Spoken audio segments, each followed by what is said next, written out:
Students, welcome to this video. In this video also I am continuing with application of electronics.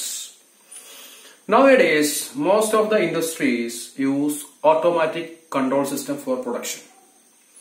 ഇന്ന് മിക്ക ഇൻഡസ്ട്രീസും production പർപ്പസിന് വേണ്ടി automatic control system ഉപയോഗിക്കാറുണ്ട്. ഏതെങ്കിലും ഒരു പ്രോഡക്റ്റ് ഉണ്ടാക്കാൻ വേണ്ടി ഇന്ന് പല ഇൻഡസ്ട്രീസും ഓട്ടോമാറ്റിക് കൺട്രോൾ സിസ്റ്റമാണ് ഉപയോഗിക്കുന്നത്. ഉൽപാദന രംഗത്ത് പല വ്യവസായശാലകളും ഓട്ടോമാറ്റിക് കൺട്രോൾ സിസ്റ്റം ഉപയോഗിക്കാറുണ്ട്.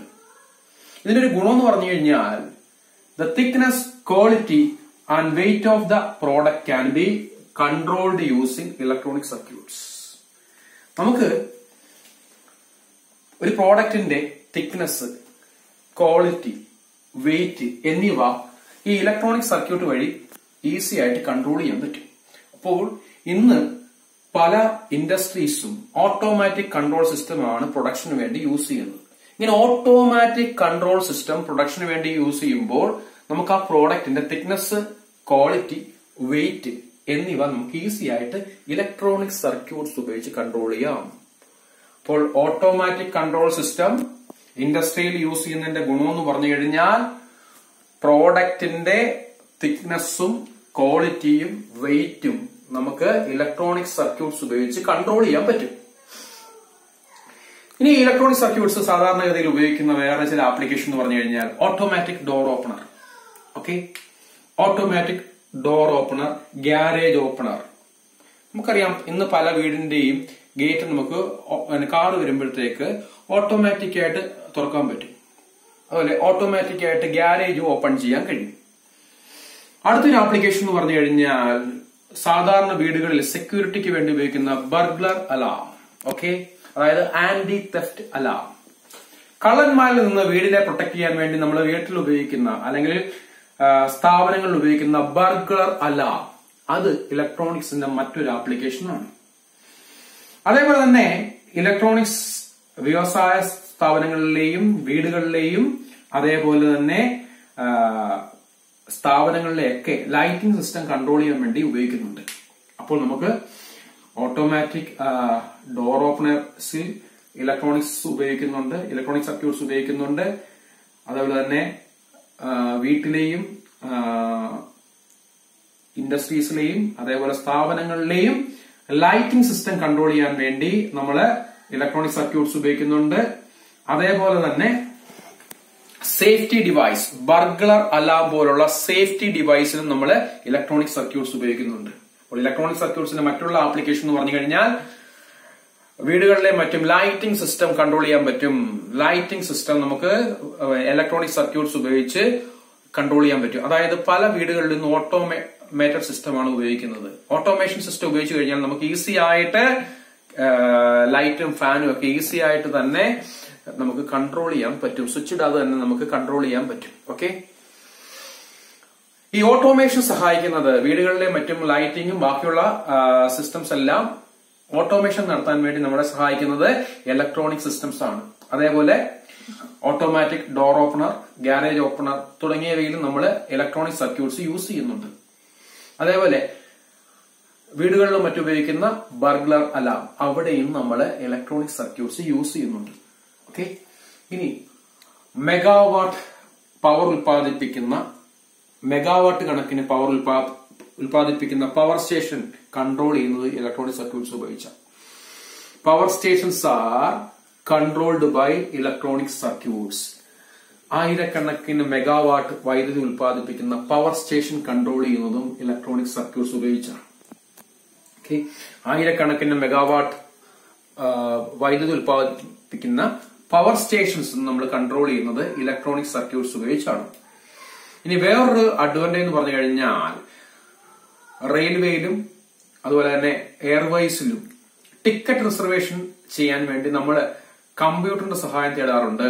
നമുക്ക് ഇന്റർനെറ്റ് ഉപയോഗിച്ച് വീട്ടിലിരുന്നുകൊണ്ട് നമുക്ക് ട്രെയിൻ ടിക്കറ്റ് ബുക്ക് ചെയ്യാം, ഫ്ലൈറ്റ് ടിക്കറ്റ് ബുക്ക് ചെയ്യാം. വളരെ അനായാസേന ക്യൂവിൽ നിൽക്കാതെ നമുക്ക് ട്രെയിൻ ടിക്കറ്റും ഫ്ലൈറ്റ് ടിക്കറ്റും ഈസി ആയിട്ട് നമുക്ക് ബുക്ക് ചെയ്യാൻ പറ്റും. അത് കമ്പ്യൂട്ടറിന്റെ സഹായത്തോടു കൂടി നമുക്ക് ഈസി ആയിട്ട് ട്രെയിൻ ടിക്കറ്റും ഫ്ലൈറ്റ് ടിക്കറ്റും നമുക്ക് ഈസി ആയിട്ട് ബുക്ക് ചെയ്യാം.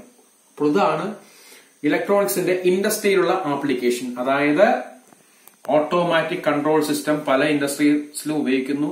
അതുപയോഗിച്ച് നമുക്ക് പ്രോഡക്റ്റിന്റെ ക്വാളിറ്റിയും വെയിറ്റും തിക്നെസ്സും കൺട്രോൾ ചെയ്യാൻ പറ്റും. അതേപോലെ തന്നെ ഇലക്ട്രോണിക് സർക്യൂട്ട്സ് ഓട്ടോമാറ്റിക് ഡോർ ഓപ്പണറിൽ ഉപയോഗിക്കുന്നുണ്ട്. വീടുകളിലെയും സ്ഥാപനങ്ങളിലെയും ലൈറ്റിംഗ് സിസ്റ്റം കൺട്രോൾ ചെയ്യാൻ ഉപയോഗിക്കുന്നുണ്ട്. സേഫ്റ്റി സിസ്റ്റം, അതായത് ബർഗ്ലർ അലാം, ആന്റി തെഫ്റ്റ് അലാമിലും മറ്റും ഇലക്ട്രോണിക് സർക്യൂട്ട്സ് ഉപയോഗിക്കുന്നുണ്ട്. ആയിരക്കണക്കിന് മെഗാവാട്ട് പവർ ഉൽപ്പാദിപ്പിക്കുന്ന പവർ സ്റ്റേഷൻ വരെ കൺട്രോൾ ചെയ്യുന്നത് ഇലക്ട്രോണിക് സർക്യൂട്ട്സ് കൊണ്ടാണ്. അതേപോലെ തന്നെ റെയിൽവേസിലും അതുപോലെ തന്നെ എയർവേസിലും ടിക്കറ്റ് റിസർവേഷന് വേണ്ടി നമ്മൾ കമ്പ്യൂട്ടേഴ്സിന്റെ സഹായം തേടാറുണ്ട്. ഓക്കെ, ഇപ്പോൾ ഇതൊക്കെയാണ് application of electronics in industry. Next is consumer electronics. Okay, നമുക്കറിയാം electronic regulators are used to control speed of the fan. നമുക്കറിയാം വീടുകളിലും മറ്റും ഇന്ന് ഫാന്റെ സ്പീഡ് കൺട്രോൾ ചെയ്യാൻ ഉപയോഗിക്കുന്നത് ഇലക്ട്രോണിക് റെഗുലേറ്റേഴ്സ് ആണ്. Electronic regulators are used to control speed of the fan. ഇപ്പോൾ വീടുകളിലും മറ്റും ഫാന്റെ സ്പീഡ് കൺട്രോൾ ചെയ്യാൻ വേണ്ടി നമ്മൾ ഉപയോഗിക്കുന്നത് ഇലക്ട്രോണിക് റെഗുലേറ്റേഴ്സ് ആണ്. അപ്പോൾ ഈ ഇലക്ട്രോണിക് റെഗുലേറ്റേഴ്സിനകത്ത് നമ്മൾ ട്രയാക്ക് എന്ന് പറയുന്ന സാധനമുണ്ട്. ഒരു ഇലക്ട്രോണിക് മെറ്റീരിയൽ ഉണ്ട്. ആ ട്രയാക്ക് ഉപയോഗിച്ചാണ് ഫാനിന്റെ സ്പീഡ് കൺട്രോൾ ചെയ്യുന്നത്. ഓക്കെ, അപ്പോൾ സാധാരണഗതിയിൽ നമ്മൾ ഇലക്ട്രോണിക് റെഗുലേറ്റേഴ്സ് ഉപയോഗിച്ചാണ് ഫാനിന്റെ സ്പീഡ് കൺട്രോൾ ചെയ്യുന്നത്. ഈ റെഗുലേറ്റേഴ്സിലുള്ള ട്രയാക്കാണ് നമ്മളെ ഫാനിന്റെ സ്പീഡ് കൺട്രോൾ ചെയ്യാൻ ഹെൽപ്പ് ചെയ്യുന്നത്. Okay, electronic regulators are used to control speed of the fan. Okay, ഫാനിന്റെ സ്പീഡ് കൺട്രോൾ ചെയ്യാൻ വേണ്ടി നമ്മൾ ഇലക്ട്രോണിക് റെഗുലേറ്റേഴ്സ് ഉപയോഗിക്കുന്നുണ്ട്. In electronic regulator we use triac to control the speed of the fan. ഫാനിന്റെ speed actually control ചെയ്യുന്നത് electronic റെഗുലേറ്ററുള്ള ട്രയാക്ക് എന്ന് പറഞ്ഞൊരു ഡിവൈസ് ആണ് കൺട്രോൾ ചെയ്യുന്നത്. ട്രയാക്ക്. ഓക്കെ, നിങ്ങൾ കുറച്ച് കഴിയുമ്പോഴത്തേക്ക് അടുത്ത വർഷമൊക്കെ ഡയാക്കും ട്രാക്കും പഠിക്കുമായിരിക്കും. ഓക്കെ,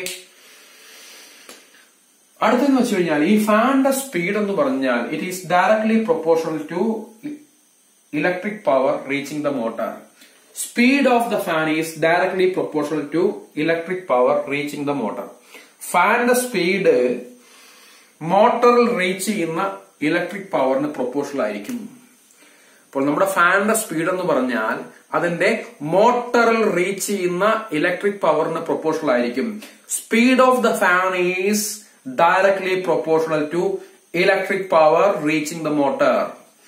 അപ്പോൾ ഇലക്ട്രിക് പവർ, അതായത് മോട്ടറിൽ റീച്ച് ചെയ്യുന്ന ഇലക്ട്രിക് പവറിന് പ്രൊപ്പോർഷണൽ ആയിരിക്കും ഫാനിന്റെ സ്പീഡ് എന്ന് പറയുന്നത്. Speed of the fan is proportional to electric power reaching the motor. ഇനി ഈ റെഗുലേറ്റർ സ്പീഡ് കൺട്രോൾ ചെയ്യുന്നത് എങ്ങനെയാണെന്ന് ചോദിച്ചാൽ ഞാൻ നേരത്തെ പറഞ്ഞു ഫാനിന്റെ സ്പീഡ് അതിന്റെ മോട്ടർ റീച്ച് ചെയ്യുന്ന ഇലക്ട്രിക് പവറിന് പ്രൊപ്പോർഷണൽ ആയിരിക്കും. അപ്പോൾ ഈ റെഗുലേറ്റർ എന്താ ചെയ്യുന്നതെന്ന് ചോദിച്ചു കഴിഞ്ഞാൽ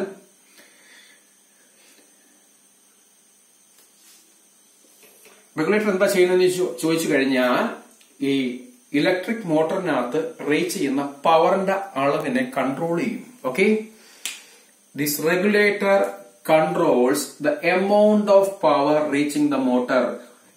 ഫാനിന്റെ മോട്ടറിൽ റീച്ച് ചെയ്യുന്ന പവറിന്റെ എമൗണ്ടിനെ കൺട്രോൾ ചെയ്യും. അങ്ങനെയാണ് ഈ ഫാനിന്റെ സ്പീഡ് ഈ റെഗുലേറ്റർ കൺട്രോൾ ചെയ്യുന്നത്. അപ്പോൾ ആക്ച്വലി ഫാനിന്റെ സ്പീഡ് കൺട്രോൾ ചെയ്യുന്നത് ഈ റെഗുലേറ്ററിനകത്ത് ഉപയോഗിക്കുന്ന ട്രയാക്ക് എന്ന് പറഞ്ഞ ഡിവൈസ് ആണ്. ഫാനിന്റെ സ്പീഡ് എന്തിന് പ്രൊപ്പോർഷണൽ ആണ്? അതിന്റെ മോട്ടറിൽ റീച്ച് ചെയ്യുന്ന ഇലക്ട്രിക് പവറിന്റെ പ്രൊപ്പോർഷണൽ ആണ്. ഇനി എങ്ങനെയാണ് റെഗുലേറ്റർ സ്പീഡ് കൺട്രോൾ ചെയ്യുന്നത്? ഫാനിന്റെ മോട്ടറിൽ റീച്ച് ചെയ്യുന്ന സ്പീഡിനെ കൺട്രോൾ ചെയ്യും. ഫാനിന്റെ മോട്ടറിൽ റീച്ച് ചെയ്യുന്ന പവറിനെ കൺട്രോൾ ചെയ്യും. അങ്ങനെ ഫാനിന്റെ മോട്ടറിൽ റീച്ച് ചെയ്യുന്ന പവറിനെ കൺട്രോൾ ചെയ്യുമ്പോൾ അതിന്റെ സ്പീഡും കൺട്രോൾ ചെയ്യപ്പെടും. അങ്ങനെയാണ് റെഗുലേറ്റർ ഫാനിന്റെ സ്പീഡ് കൺട്രോൾ ചെയ്യുന്നത്. അതായത് മോട്ടറിൽ റീച്ച് ചെയ്യുന്ന പവർ കൺട്രോൾ ചെയ്യും. അങ്ങനെ മോട്ടറിൽ റീച്ച് ചെയ്യുന്ന പവർ കൺട്രോൾ ചെയ്താണ് റെഗുലേറ്റർ ഫാനിന്റെ സ്പീഡ് കൺട്രോൾ ചെയ്യുന്നത്. ഓക്കെ. ഇനി നമുക്കറിയാം നോബ് തിരിക്കുമ്പോൾ ആ നോബ് അഡ്ജസ്റ്റ് ചെയ്താണ് നമ്മൾ ആക്ച്വലി ഫാനിന്റെ സ്പീഡ് കൺട്രോൾ ചെയ്യുന്നത്. ഓക്കെ, ഇനി SCR എന്നൊരു ഡിവൈസ് ഉണ്ട്. ഓക്കെ, ഈ SCR ഉപയോഗിച്ച് നമുക്ക് മോട്ടറിന്റെ സ്പീഡ് കൺട്രോൾ ചെയ്യാം. ഓക്കെ, SCR എന്നൊരു ഡിവൈസ് ഉപയോഗിച്ച് നമുക്ക് മോട്ടറിന്റെ സ്പീഡ് കൺട്രോൾ ചെയ്യാം. ഓക്കെ, അപ്പോൾ ഈ വീഡിയോ ഞാൻ സ്റ്റോപ്പ് ചെയ്യാൻ പോയാണ്. നിങ്ങൾ ഈ വീഡിയോ വാച്ചിന് ശേഷം അറ്റൻഡൻസ് മാർക്ക് ചെയ്യാൻ അവിടെ താഴെ ആഡ് ക്ലാസ് റൂം കമന്റ്സ് എന്നൊരു ഓപ്ഷൻ ഉണ്ട്. അത് ക്ലിക്ക് ചെയ്തിട്ട് നിങ്ങളുടെ പേരും റോൾ നമ്പറും മാർക്ക് ചെയ്യുക. അങ്ങനെയാണ് അറ്റൻഡൻസ് മാർക്ക് ചെയ്യേണ്ടത്. അങ്ങനെയുള്ള എന്റെ ഒരു ഗുണം എന്ന് പറഞ്ഞു കഴിഞ്ഞാൽ നിങ്ങൾക്ക് ഒരു സ്പെഷ്യൽ ഫോം ഫില്ല് ചെയ്യേണ്ട കാര്യമില്ല. ഓക്കെ, അത് ഒഴിവാക്കാൻ വേണ്ടിയാണ് ഞാൻ പറയുന്നത്. ആഡ് ക്ലാസ് റൂം കമന്റിൽ നിങ്ങൾ നിങ്ങളുടെ പേരും റോൾ നമ്പരും റൈറ്റ് ചെയ്യുക. അപ്പോൾ ഈസി ആയിട്ട് എനിക്ക് അറ്റൻഡൻസ് മാർക്ക് ചെയ്യാൻ കഴിയും. Okay, thanks for watching this video.